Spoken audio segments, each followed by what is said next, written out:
Welcome back, Amiibros, to the finale of Devil May Cry. In the last episode, we defeated Mundus. And in this episode, we've got 5 minutes to get the hell out of Mallet Island before it explodes. Let's biggity bounce our way out of hell. An exploding island is no place for a devil hunter. Or so they say, anyway. For this mission, we have to make our way from Mundus' throne room to the room where the biplane was. That room you've passed by one too many times, wondering, do you serve a purpose? Yes. Yes, it does. At the very end of the game. Of course, getting there isn't going to be as easy. You will have some resistance along the way. But unless you have to clear out a room full of enemies, which this mission will have you do twice, or you care about your ranking at the end of this mission, because yes, you are ranked, I'd say just ignore the enemies in your way and just keep moving, because you're a badass demon hunter, and you don't got time to waste on small fry demons while an island is literally on the verge of collapsing. Yeah, fuck getting the red orbs unless you know, you have to stay and fight. Whenever it comes to me fighting the nobodies, I always make sure I go into Devil Trigger form and just deal with them that way, because nobodies are a pain in the ass, and it's always more tense when you see them die because their death animation is so damn long, you know? But it doesn't take much time before you're out of the underworld and back on Mallet Island. Be sure to jump over the portal and not miss a step, because you can fall back in and waste time. Isn't it great how, you know, while an island is collapsing, the platforming still finds a way to fuck you over? Good times. Good times. Yep. No store here, just gotta keep moving. Ignore these marionettes, I don't got time for your puppet shows. And right here, you're gonna want to take out these blades, because it's another room where you're locked in with enemies. You'll find that out the hard way if you try to ignore the blades and head all the way over to the door, only to realize it's locked, and you have to go all the way back and deal with them that way. But I decided for this last section, I'm just gonna whip out good old Ifrit.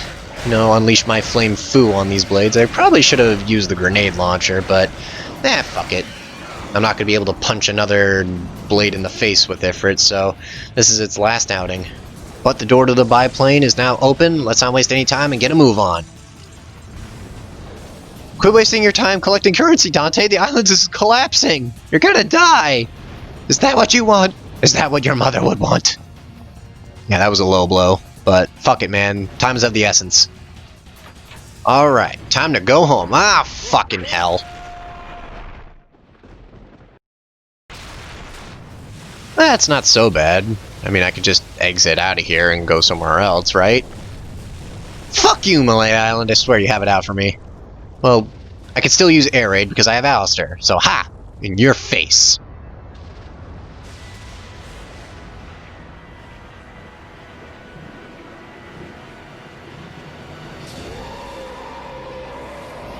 Boy, you're a hardy motherfucker, aren't you?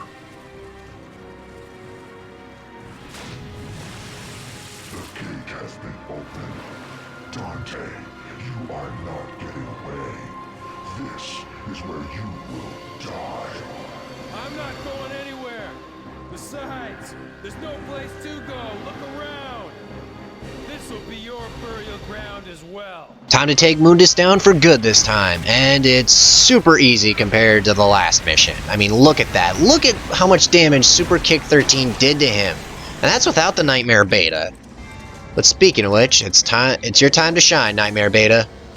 Unleash your power against the mighty Emperor of the Underworld. As soon as I re-up on some DT runes. The wonderful thing about hitting Mundus is that your DT runes get filled up like crazy. I mean, it makes sense. He is the ultimate embodiment of evil within the Devil May Cry universe, so makes sense. But still, not gonna stop me from chugging down a Devil Star. Anyway, let's go into Devil Trigger, charge up our Nightmare Beta, and unleash! Look at that! Tore through Mundus like nothing! Yeah, my powers are weak. Mundus, you got your ass whooped by Nightmare Beta. No. Dante, you'll be okay. You can do it. What? Mother. No, Trish. Dante, use my power! Trish!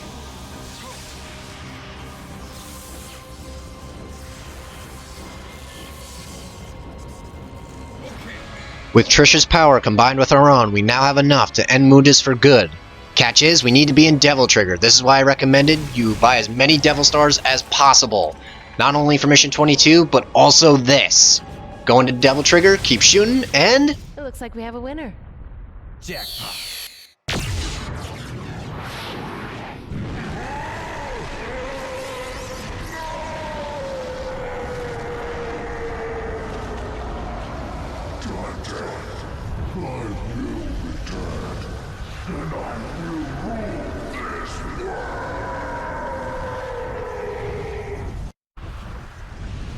Goodbye. And when you do come back, give my regards to my son, will ya?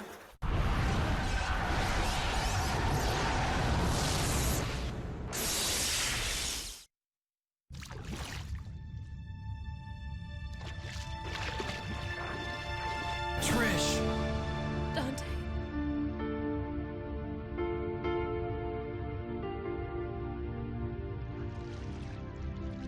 Dante.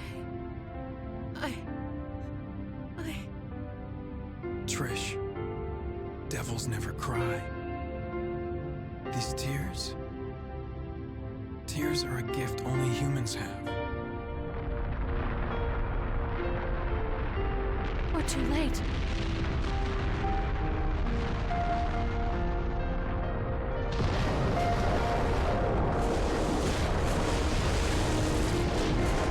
No, Trish, it's never too late. They don't love each other in that way, sickos. Get your mind out of the gutters.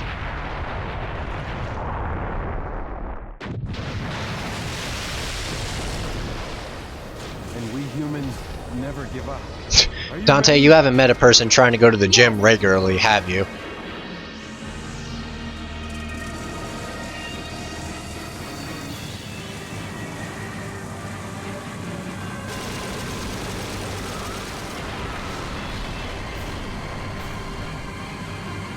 Let's rock. Final section, fly the plane out of Mallet Island.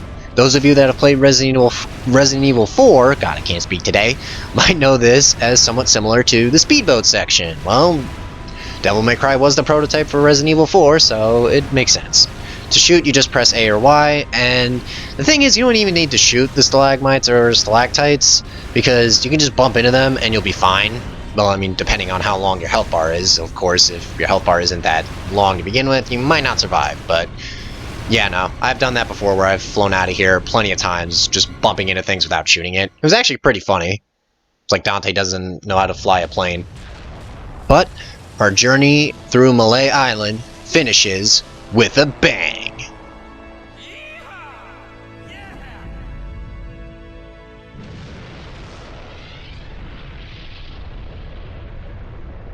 And Trish, how long is your hair? The sky. So clear. So blue. The sky is fair.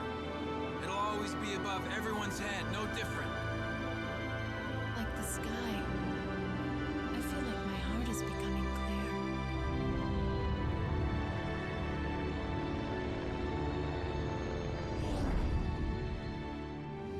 Let's not forget, though, the Underworld's evil is still alive. They will someday return. There's no need to worry, right? Because the world has the legendary Dark Knight Dante. And his sidekick. Oh, now I'm sad.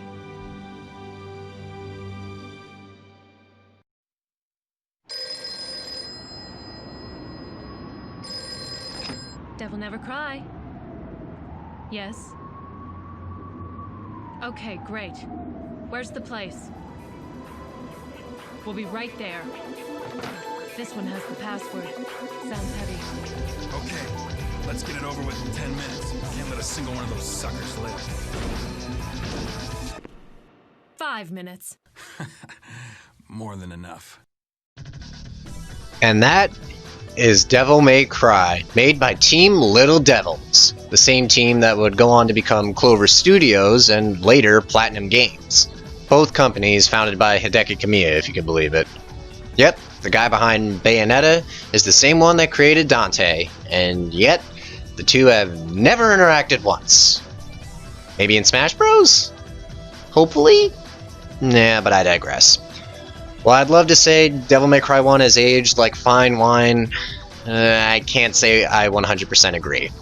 This game is flawed in several aspects. There are gameplay sections that feel out of place, the underwater levels, and the on-rails flight section near the final, in the final boss fight being the biggest examples. Despite the attempt to shake things up so the game doesn't get stale, they still feel out of place, in my humble opinion. The story is bare bones, and at points the game will feel like an endurance test because of the yellow orb system and there being a significant lack of yellow orbs after a certain point in the game. Because while the missions in Devil May Cry aren't particularly long, having to replay them over and over again because the enemies are a pain to deal with can make them drag. God, my first time playing this game, it was such a mixed bag. I got my ass handed to me a couple times, including near the end when I didn't have any yellow orbs at all. And I have nothing but bad memories of the Mundus fight because of the inverted controls during the first section. But, in spite of those glaring flaws, I still enjoy this game. Not as much as later games in this series, but when I decide to boot this game up every now and then, I'm having fun for the most part. A big part of that is the gameplay, specifically the combat. Sure, Dante is stiff in this game, but there are ways around it, and most of the enemies, bearing the shadows and nobodies, are designed with those controls in mind.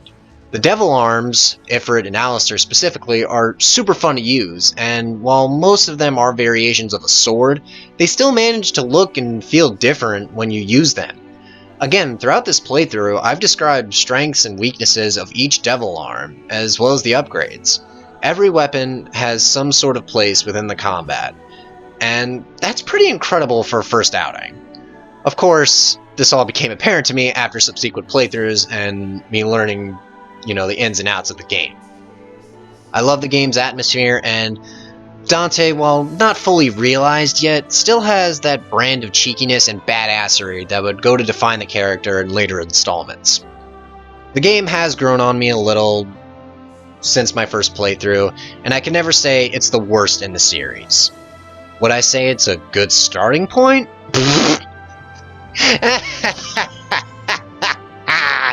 Hell no, absolutely not. The true starting point for the series comes later. But if you're ever curious to see where the series got its roots, I believe Devil May Cry 1 is still worth checking out. Nowadays, Devil May Cry 1 is part of the HD collection, which can be found pretty much anywhere these days, or you can buy it separately on the Nintendo eShop, which is what I did, and from what you could tell, there were no performance issues whatsoever. Devil May Cry 1 hasn't aged the best, but there's still enjoyment to be had. And while I would love to end it here, we're still not done with this game, as there is a bunch of extra content worth discussing, which is coming up next. Next time on Devil May Cry is the extra content. And no, the wait won't be as long. But that's for next time, and I end this playthrough off with a C. Congratulations for finishing Devil May Cry 1. That's what the letter C stands for, right? Also, the amount of red orbs you have can go into New Game Plus, and these are my stats right here. Bear witness to them, all my successes and failures. But you're probably wondering, when are we going to head back into the Devil May Cry universe? Well, the next time we head back into Devil May Cry, it'll be with Devil May Cry 3. Kind of weird how they never made a Devil May Cry 2. You'd figured they would make, a number 2 before they jump straight to 3. But it's probably for the best that they didn't make a Devil May Cry 2. I mean, they probably had their reasons, right? Right? Right. Anyway, next time I see you guys in the Devil May Cry universe, it'll be with the extra video for Devil May Cry 1. Thank you for watching, and I'll see you guys then.